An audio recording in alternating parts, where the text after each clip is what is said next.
Terima kasih pemirsa, Anda kembali menyaksikan Kominfo Newsroom. Pemirsa, Menteri Pendayagunaan Aparatur Negara dan Reformasi Birokrasi Abdullah Azwar Anas memastikan status tenaga honorer di pemerintahan akan dihapus dan diganti dengan status pegawai pemerintah dengan perjanjian kerja atau P3K.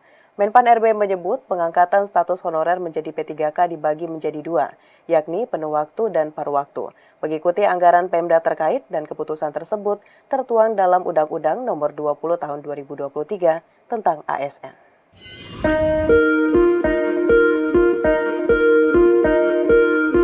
Kementerian Pendayagunaan Aparatur Negara dan Reformasi Birokrasi memastikan status pegawai honorer di pemerintahan akan dihapus dan diganti menjadi pegawai pemerintah dengan perjanjian kerja atau P3K.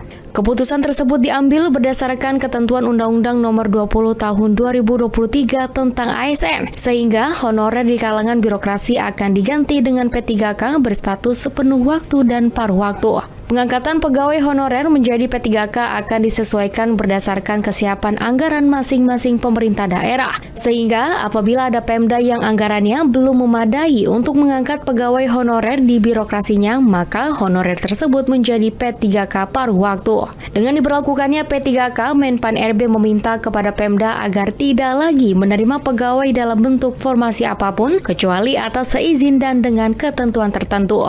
Sehingga dengan demikian, dengan status yang beralih ini mereka tidak di PHK. Tetapi kita sekarang sudah menutup, tidak boleh ada penerimaan dengan atas nama apapun kecuali nanti atas seizin dan berbagai ketentuan yang lain dengan BKN dan partai.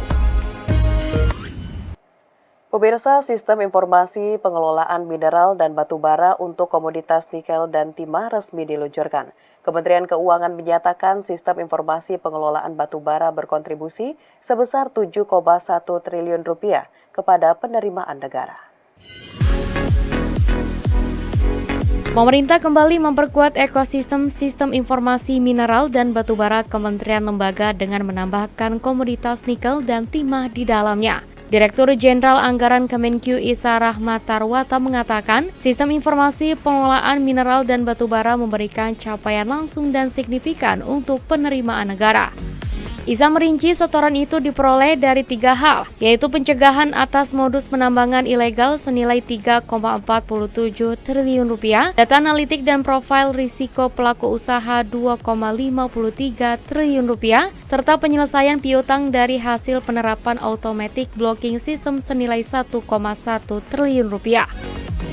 Keberhasilan Simbara mendorong pemerintah untuk memperluas implementasi ke sektor nikel dan timah. Kedua, sektor ini dipilih menimbang posisi Indonesia di tingkat internasional.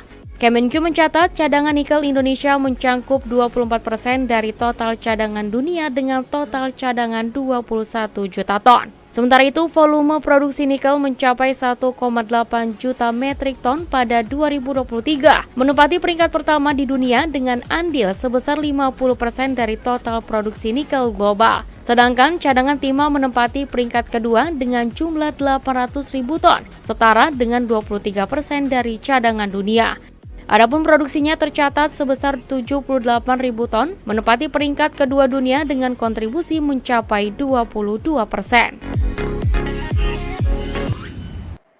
Menteri Pemberdayaan Perempuan dan Perlindungan Anak Bintang Puspayoga dalam pertemuan dengan Pokja Perempuan Majelis Rakyat Papua menegaskan perlunya pendampingan dan pemberdayaan bagi perempuan Papua.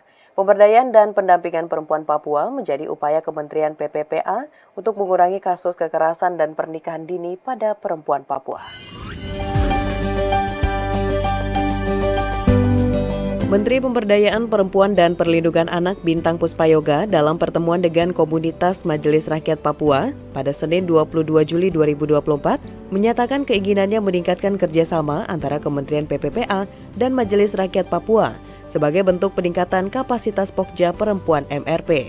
Dalam pertemuan itu, Menteri PPPA melihat perlu adanya pendampingan bagi perempuan yang berada di MRP dan pelatihan serta pemberdayaan perempuan Papua secara keseluruhan. Pendidikan, kekerasan, dan perlindungan anak menjadi masalah yang mendapat perhatian serius Kementerian PPPA, sehingga pertemuan ini menjadi usaha Kementerian PPPA memutus mata rantai kekerasan bagi perempuan Papua dan menekan pernikahan anak di Papua.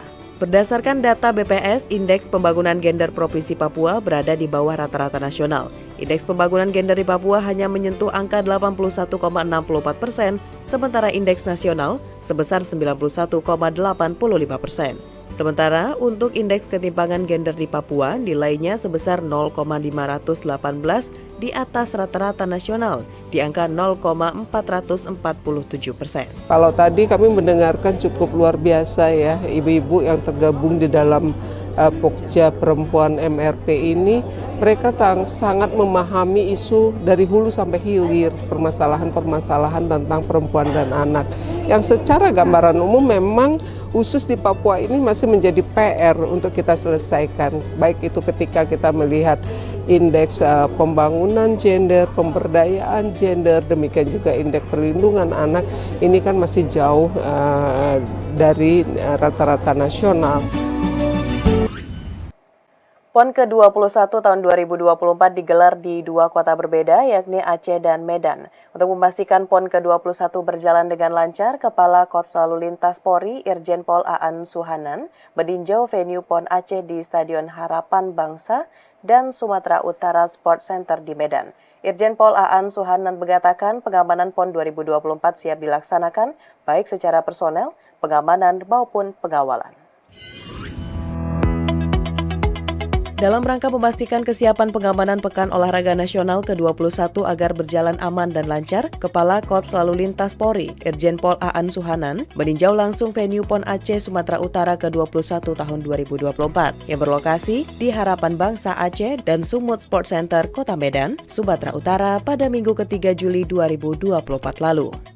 Kepala Korps Lalu Lintas Polri Irjen Pol Aan Suhanan menyebutkan hingga saat ini kesiapan pengamanan PON 21 tahun 2024 secara keseluruhan sudah siap dari segi personel, pengamanan maupun pengawalan. Ia juga menekankan bahwa beberapa hal lain yang juga penting untuk diperhatikan, yakni rekayasa lalu lintas di lingkungan stadion terkait dengan akses keluar masuk kendaraan hingga lokasi parkir. Pihak Korlantas Polri akan membantu mencukupi kekurangan yang dibutuhkan di Telantas Polda Aceh, mulai dari personel, kendaraan, dan teknologi yang digunakan. Informasi terakhir, Polda Sumatera Utara telah mengajukan penambahan personel serta peralatan, kendaraan taktis, hingga peralatan teknologi untuk mendukung kegiatan operasi pengamanan. Sementara untuk pengawalan tamu VIP dan VVIP dan kontingen, Polri menyiapkan prosedur pengawalan khusus agar ketiganya tidak mendapatkan hambatan selama perjalanan menuju lokasi pertandingan. Pemirsa, usai jeda pariwara, kami akan kembali dengan informasi lainnya. Tetaplah bersama Kominfo Newsroom.